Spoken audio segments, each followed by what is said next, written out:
I also want to say that we support PowerSave in the entirety of the PowerSuite. So we'll enable PowerSave, and I'll just set it to my PowerSave folder just to make sure that everything is good to go there.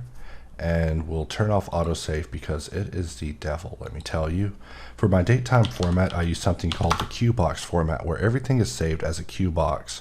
And then as far as panel category, we're just going to ignore that and just let it be. And we could just save our preferences. And the next thing we want to enable is PowerLink, which is another favorite of mine. And we already have it pointed to the right area. And we don't want to enable any of these extra options because they're just the devil as well. And we'll just turn that off. And what this means is that while you're using hardops, if you're using PowerSave, you can actually just go under settings to just activate the PowerSave pop-up, which will just save your file. For me, this is QBox number 230. I'm going to have to delete this immediately because this box is blank and rubbish. But also you have the added benefit of being able to control click it to just type in a name of what you want to PowerSave your file to be. Let's see, we just saved this as the quick box, and now this is actually being saved as well.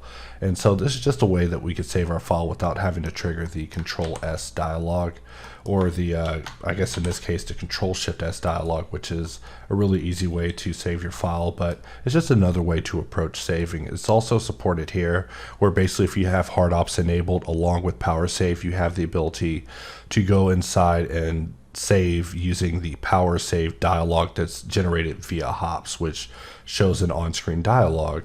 In addition to that, with PowerLink enabled, we also satisfied conditions for showing the asset loader. However, the asset loader is a little bit strange, in which it won't work if only PowerLink's enabled right now. So we'll be coming back to that in just a moment. But we do have an asset loader that supports primarily KitOps and Decal Machine, but it also supports PowerLink if that happens to be thrown in there as well.